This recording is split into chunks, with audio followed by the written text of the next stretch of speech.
The Central Texas Hill Country is a beautiful place, full of vegetation and wildlife.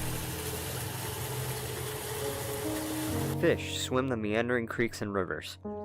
Deer wander the cedar forests, and snakes slither through the undergrowth, all going about their daily lives. However, they haven't been around here forever.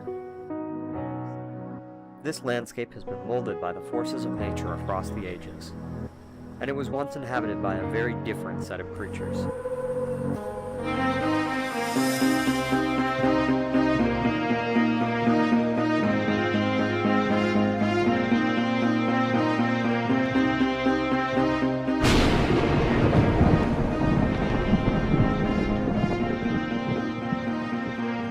Today, my friend Daniel and I were setting out to find what remains of this lost world.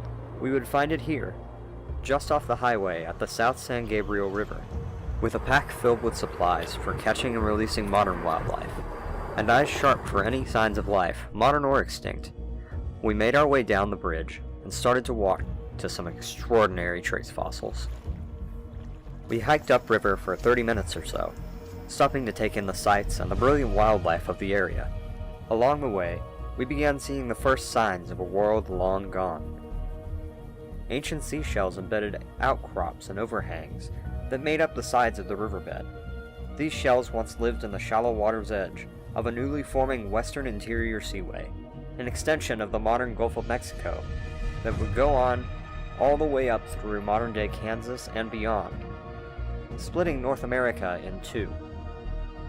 105 million years ago, in the early Cretaceous period, the ocean was slowly creeping northward, and had made its way here, creating beachfront property prime for fossil preservation. This environment would have created a lush floodplain that might have resembled the modern-day Mississippi River Delta, with a hint of the coniferous coastlines of the northwest United States. These small fossils now litter most of the Austin area of central Texas, showing clearly the constant ebb and flow of the ocean as it pushed onward over time. By 90 million years ago, this ocean will cover most of Texas. However, as we rounded a curve in the riverbed, we came across rocks just old enough to reveal exactly what we had been searching for. Right here, not far from Leander, Texas, was evidence of an age lost to anyone's knowledge for over 100 million years. Beneath our feet were the tracks of ancient giants that once roamed this landscape. We had come upon the first set of clear dinosaur footprints that lay undisturbed in the riverbed. These huge craters were the footfalls of a massive herbivorous dinosaur, a sauropod. These animals were arguably some of the most iconic of all dinosaurs. With their long necks and ludicrous sizes, they simply can't be mistaken for anything else, and their tracks tell a similar story. One can clearly see the massive circular pits where the back feet would have been planted, and the half-moon-shaped front foot tracks one in front of the other in orderly lines. From these tracks, we can see that multiple sauropods were moving in the same direction, though whether it was a herd moving together at the same time, or perhaps simply multiple individuals passing through the same area at different times, is anyone's guess. Exactly what species created these tracks is also very hard to determine, as no one has come across any remains associated with them. Unfortunately, sauropod cladistics from this time and place are sometimes dodgy at best. However, my best guess on the matter would be an animal similar to Sauroposeidon, a massive animal even by sauropod standards, that once roamed much of the American West. It was a part of a group of animals called the titanosaurs, the latest group of sauropods to have lived after the extinction of many sauropods in the Jurassic period before them. Sauroposeidon strode the floodplains in search of food to cure its surely insatiable hunger for plant matter. An animal with a possible shoulder height of 20 feet needed to eat often to keep itself going. Other footprint sites and sauropod bones associated with each other suggest that some sauropods may have lived in herds to help ward off potential predators. Not much was going to want to attack a group of giant walls of flesh, with long tails for swinging and 50 tons of weight each to move around. However, there may have been one animal that could take advantage of these daunting food sources, and it wouldn't be long until we came along evidence of these predators too. These three-toed footprints once belonged to a large theropod. the group known to have produced such icons as Velociraptor and Tyrannosaurus. However, these tracks belonged to neither. Again, with no body fossils nearby, it's hard to say exactly what species walked here millions of years ago, but the most likely candidate is a huge carnivore called Acrocanthosaurus.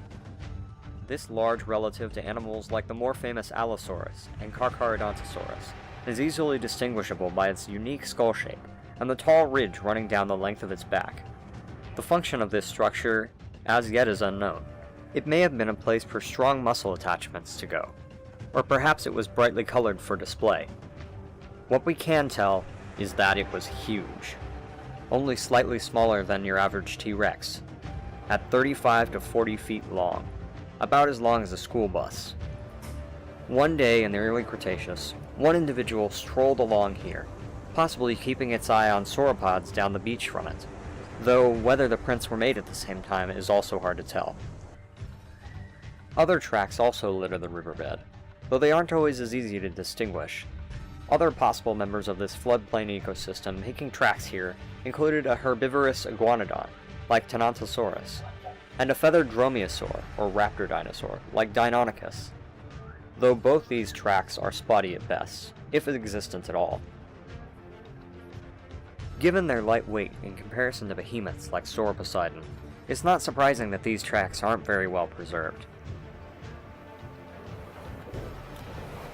All of these animals once strode the mudflats together, going about their daily business, completely oblivious to the fact that their tracks would one day be preserved for us to observe and learn from. All along what was once coastline, from here in central Texas to as far north as the Dallas area, one can find this same story told over and over again, with each showing a tiny piece of what once existed here. This is what intrigues me so much about all fossils. But there is a special place in my heart for trace fossils, where bones, shells, and other body parts allow us to reconstruct an animal in death. Trace fossils, like footprints, capture a single snapshot of these animals in their world in life. When I was younger, my Cub Scout troop and I were invited to a dinosaur site near Arlington, Texas, called the Arlington Archosaur Site, where a primitive hadrosaur or duck-billed dinosaur had been preserved and excavated. While I was there, it wasn't the hadrosaur that most caught my attention. As exciting as it was, it had already been dug up and moved away to a lab. What was left were long, wavy marks in the ground. As one of the staff guided my troop and I around, he showed us these sweeping lines, saying that they were marks left by the tide from an ocean that had once been here. In that moment, something clicked in my mind. I was standing in a flat field at the time, but millions of years before, I would have been swimming. I would have been treading water as the waves gently rolled against the shoreline behind me, and the water around me would have been brimming with life. 12-year-old me began to daydream of these beautiful waters, with fish swimming overhead, spiral-shelled ammonites bobbing to and fro, and huge marine reptiles like the long-jawed mosasaurs and the swan-necked plesiosaurs, gracefully soaring through the waters around me.